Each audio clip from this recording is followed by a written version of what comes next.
Good morning everyone. Dear learners, आप लोग कैसे हैं? उम्मीद है आप बहुत ही अच्छे से होंगे। तो ये आज हमने आपके लिए प्रकाश और डॉक्टर अरोरा सर की ये हम बुक लेके आए हैं आपके लिए, handbook of language and literature in English to for competitive examination. ठीक है, तो ज़्यादा देर ना करते हुए आज हम वर्ड्सवर्थ की ओर आपको ले चल रहे हैं। और वर्ड्सवर्थ का जो कुछ भी है हम आज आपको बताएंगे, बहुत टाइम नहीं लेंगे आपका।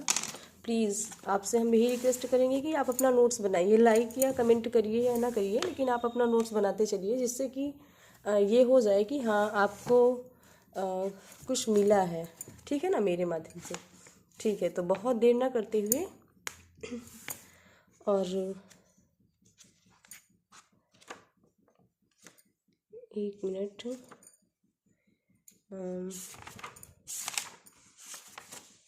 जी ये बहुत अच्छी बुक है, बहुत ऑथेंटिक बुक है ये। और मैं चाहूँगी कि आपकी तैयारी इसी से हो। तो डॉक्टर जॉन मिल्टन के बारे में तो आपको बाद में हम बताएंगे, इसके पहले वर्ड्सवर्थ के बारे में हम बताना चाहेंगे, क्योंकि वर्ड्सवर्थ की और भी वीडियो आपने देख चुकी है। वो थी डॉक्टर रंजीत सर की बुक से, और ये है विलियम वर्ड्सवर्थ। 1770 से लेके 1850 तक इनका जो कार्यकाल था। बर्थ इनका हुआ था अप्रैल 1770 कॉकरमाउथ कम्बरलैंड में। बर्थ कहाँ हुआ था? कॉकरमाउथ कम्बरलैंड में। डेथ इनका अप्रैल 23 1850, डाइड ऑफ प्लूरेसी। एक बीमारी थी, क्वेश्चन आ सकता है कि किससे इनकी डेथ हुई, तो death of pleurisy at the age of 80। किस एज में हुई? 80। And was buried at Grasmere churchyard. इनको कहाँ दफनाया गया, कहाँ जलाया गया? ग्रासमेयर चर्चयार्ड में। ठीक है, ये क्वेश्चन आ सकता है कि बरीड कहाँ हुए थे, तो ग्रासमेयर चर्चयार्ड में। और ये भी क्वेश्चन आ सकता है कि डेथ कहाँ हुआ था, तो राइडल माउंट में हुआ था। अभी हम आपको फिर से बता देंगे नेक्स्ट वीडियो में, क्योंकि यहाँ पे प्लेस नेम नहीं लिखा है सर ने, लेकिन ठीक है कोई बात नहीं, हम आपको दिखा देंगे बाद में।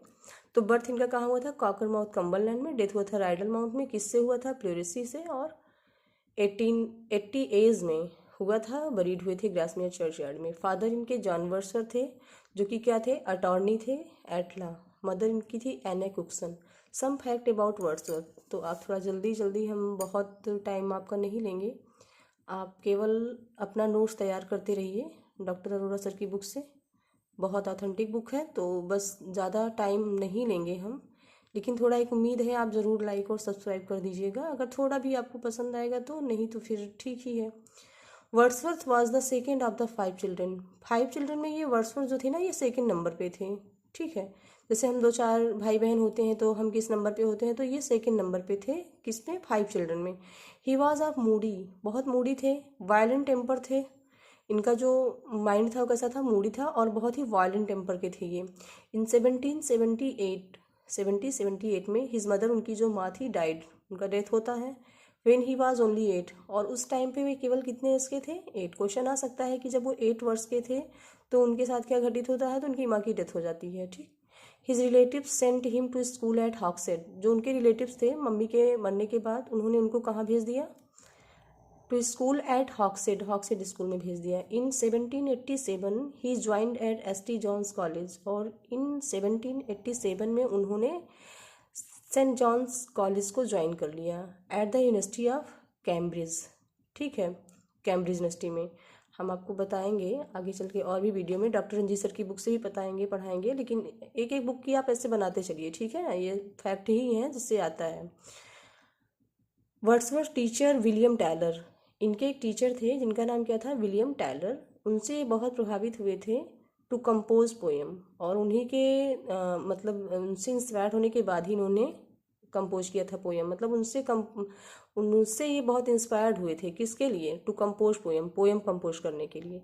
Wordsworth was never serious about his formal studies. Wordsworth कभी अपने मतलब स्टडी को लेके बहुत सीरियस नहीं थे। His love affair with Mary Stuart was very. एक मैरी नाम की लड़की थी, उससे भी इनका बहुत छोटा अफेयर था, आप कह सकते हैं बहुत कम टाइम के लिए।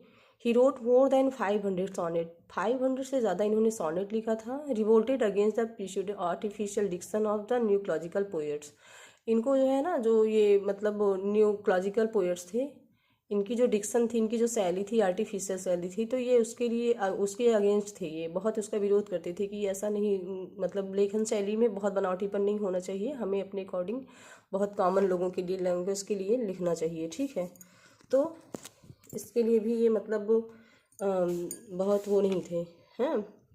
फिर he knew many language like Greek, Latin, Italian, French and Spanish, इतनी सारी भाषाओं का इन्हें ज्ञान था, ठीक है।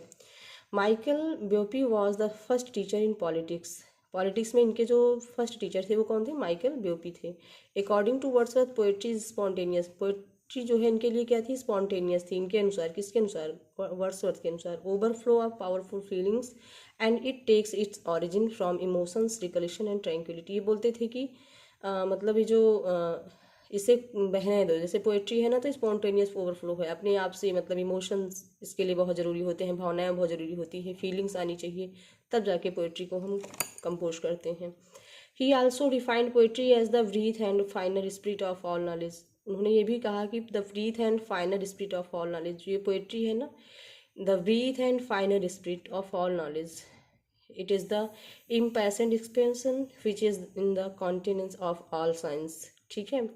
ये बोलते थे कि जो पोएट्री है ये बहुत स्पिरिट ऑफ ऑल नॉलेज ऐसी मतलब होती है कि जैसे ये हर नॉलेज कैसी ब्रीथ एंड फाइनर, सांसों को हमारे और मतलब हमारी आत्मा को बहुत शुद्ध कर देती है, उसको हम क्या कहते हैं? पोएट्री कहते हैं। Wordsworth plan to make the prelude and the excursion part, इन्होंने फिर प्लानिंग किया क्या बनाने के लिए? प्रेल्यूड बनाने के लिए, और फिर सोचा कि and the excursion part of his long poem recluse, एक रिक्लूज नामक ये पोएम बनाना चाहते थे, जिसके लिए प्रोल्यूड और एक्सप्रेशन उसके पार्ट बना मतलब थे, ठीक है।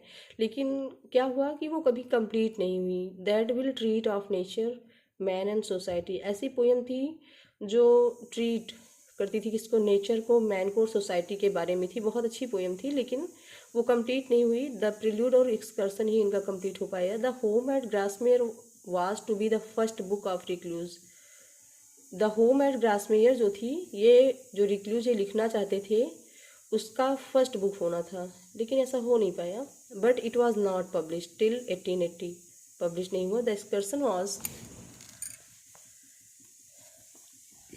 To be the second book of the recluse, the third book was never completed. वही ना हमने बताया ना कि द एक्सकर्सन जो था ये सेकेंड बुक था रिक्लूज का, और थर्ड बुक अभी कंप्लीट नहीं हुआ। तो आगे हम आपको बाद में पढ़ाते हैं, क्योंकि बहुत मेरे पास डेटा नहीं है, तो इतना सफिशियंट है। आप लाइक करेंगे तो कुछ और प्रयास करेंगे। Thank you for watching my video.